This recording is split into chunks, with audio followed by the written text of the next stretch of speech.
আসসালামু আলাইকুম ভিউয়ার্স, আশা করি আপনারা সকলেই ভালো আছেন। চাকরি প্রার্থীদের জন্য বিশাল সুযোগ। প্রধানমন্ত্রী কার্যালয়ের অধীনে স্পেশাল সিকিউরিটি ফোর্স এসএসএফ এ নতুন নিয়োগ বিজ্ঞপ্তি প্রকাশ করা হয়েছে, যেখানে বাংলাদেশের যে কোনো জেলা থেকে নারী ও পুরুষ উভয়ে আবেদন করতে পারবেন। আপনি যদি এসএসসি বা এইচএসসি পাস করে থাকেন তাহলে এই চমৎকার সরকারি চাকরিতে আবেদনের জন্য যোগ্য। গত 15 তারিখ থেকে ইতিমধ্যেই এর আবেদন প্রক্রিয়া শুরু হয়ে গেছে এবং আবেদনের শেষ সময় আগামী মাসের 5 তারিখ পর্যন্ত। আজকের এই ভিডিওতে আমি আপনাদের দেখাবো কিভাবে কোনো ভুল ত্রুটি ছাড়াই সঠিক নিয়মে আবেদন ফর্মটি পূরণ করবেন। ফর্ম পূরণে কি কি তথ্য প্রয়োজন A to Z বিস্তারিত আলোচনা করব, তাই আপনারা ভিডিওটি শুরু থেকে শেষ পর্যন্ত দেখবেন। স্পেশাল সিকিউরিটি ফোর্স এই পদে অনলাইনে চাকরির জন্য আবেদন করার জন্য আপনি আপনার কম্পিউটার অথবা স্মার্টফোন থেকে যে কোনো একটি ব্রাউজার ওপেন করে নেবেন। ব্রাউজার ওপেন করার পর সার্চ অপশানে আপনি একটি ক্লিক করবেন। সার্চ অপশানে ক্লিক করার পর আপনি সার্চ অপশানে লিখবেন ssf.teletalk.com.bd। এই অ্যাড্রেসটি এখানে লেখার পর সার্চ করবেন। সার্চ করলে আপনাদের স্ক্রিনে ঠিক এইরকম একটি ইন্টারফেস শো করবে। তো এইখান থেকে অ্যাপ্লিকেশান ফর্ম অর্থাৎ আবেদন করার জন্য এখানে যে প্রথমে যে অপশানটা দেখতে পাচ্ছেন এটি ক্লিক করবেন। তো এই অপশানে ক্লিক করার সঙ্গে সঙ্গে আপনাদের স্ক্রিনে ঠিক এরকম একটি ইন্টারফেস শো করবে। তো এখান থেকে আবেদন করার জন্য অ্যাপ্লিকেশান ফর্ম এই বাটনে একটি বা এই লেখার উপর একটি ক্লিক করবেন। ক্লিক করার সঙ্গে সঙ্গে এরকম আসবে। তো এখান থেকে এটা সিলেক্ট করে নেক্সট লেখায় ক্লিক করবেন। তো এখান থেকে বেশ কয়েকটি চাকরির পদ রয়েছে। তো আপনি যেই পদে আবেদন করবেন সেই পদটি এখান থেকে সিলেক্ট করে নেবেন।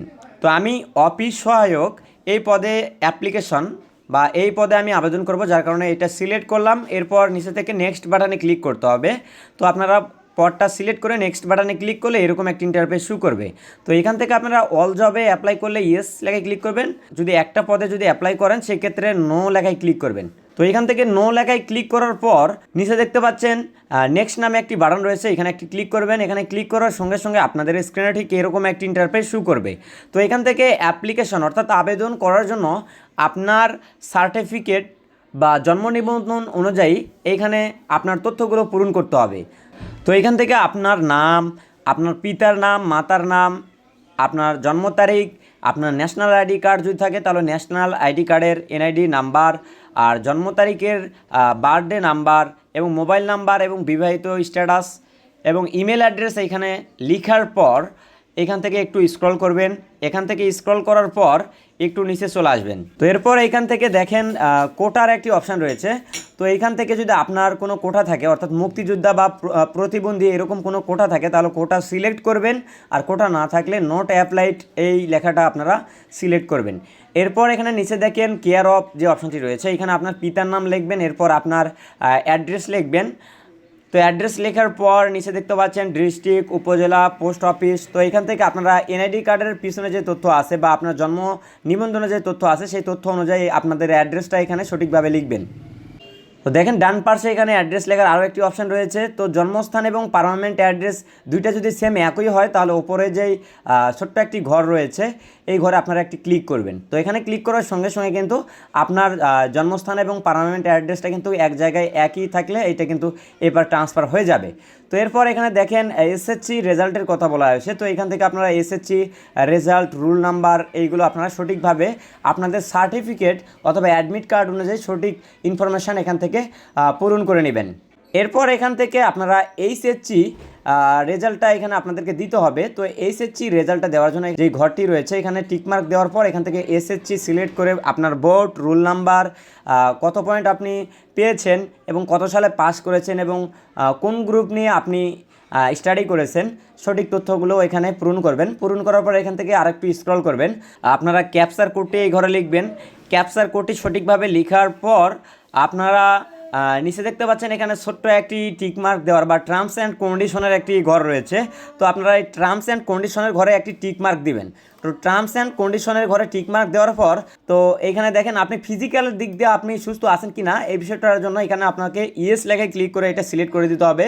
ইয়েস লেখায় ক্লিক করে এটা সিলেক্ট করার পর নিচে দেখতে পাচ্ছেন সাবমিট নামে একটি বাটন রয়েছে। তো নিচের এই সাবমিট এই বাটনে আপনারা একটি ক্লিক করবেন। তো সাবমিট বাটনে ক্লিক করলে আপনাদের স্ক্রিনে ঠিক এরকম একটি ইন্টারফেস শো করবে। তো এইখান থেকে আপনারা আপনাদের ইনফরমেশানগুলো সঠিক আছে কি না সঠিকভাবে আপনারা দেখে নেবেন। যদি সব কিছুই ঠিক থাকে, আপনাদের তথ্যগুলো যদি এখানে ঠিক থাকে, তাহলে এখান থেকে একটু স্ক্রল করবেন। তো এখান থেকে একটু স্ক্রল করার পর আপনাদের স্ক্রিনে ঠিক এরকম একটি ইন্টারফেস শো করবে এবং এখানে নিচে দেখতে পাচ্ছেন এখানে ছবি এবং সিগনেচার আপলোড করার দুইটা অপশান রয়েছে। তো এখান থেকে আপনাকে 300x300 পিক্সেলের আপনার ফটোটা আপলোড করতে হবে। তো এই ফটোটা আপনি যদি কনভার্ট করতে চান তাহলে এখান থেকে যে ফটো সিগনেচার যে একটা আইকন আছে ছবির ওপরে, তো এই নীল কালার লেখা থেকে কনভার্ট করতে পারবেন। তো এখান থেকে ফটো সিলেক্ট করার জন্য চুজ ফাইল লেখায় ক্লিক করে আপনারা আপনাদের কম্পিউটার অথবা মোবাইল ফোন থেকে আপনারা আপনাদের গ্যালারি থেকে ফটোটি সিলেক্ট করে নেবেন। তো ফটোটি সিলেক্ট করার পর সেম একই প্রসেসে নিচে যে সিগনেচার অপশানের যে চুজ ফাইল লেখা আছে এখানে ক্লিক করে আপনারা আপনাদের সিগনেচারটাও এখানে কিন্তু আপলোড করে দিবেন। তো সিগনেচার এবং ফটোটা এখানে সঠিকভাবে আপলোড করার পর এখানে নিচে দেখতে পাচ্ছেন টার্মস অ্যান্ড কন্ডিশনের আরও একটি ছোট্ট ঘর রয়েছে। তো এই টার্মস অ্যান্ড কন্ডিশনের এই ছোট্ট ঘরে একটি টিকমার্ক দিবেন। টিকমার্ক দেওয়ার পর সাবমিট লেখায় ক্লিক করবেন। তো সাবমিট এই বাটনে ক্লিক করার সঙ্গে সঙ্গে আপনাদের স্ক্রিনে ঠিক এরকম একটি ইন্টারফেস শো করবে। তো এখান থেকে যে তথ্যগুলো দেখতে পাচ্ছেন এটি মূলত আপনাদের পেমেন্ট প্রসেস। তো মূলত এই প্রসেস বা এই নিয়মটা ফলো করে আপনাকে কিন্তু টেলিটক সিম থেকে পেমেন্ট করতে হবে। আর 24 ঘন্টার মধ্যে যদি আপনি পেমেন্টটা না করেন তাহলে কিন্তু আপনার আবেদন বা আপনি যে চাকরির জন্য আবেদন করলেন এই আবেদনটা কিন্তু ক্যান্সেল হয়ে যাবে। তো আপনারা অনেকেই মনে করতে পারেন যে এখানে পেমেন্টটা কত টাকা করতে হবে।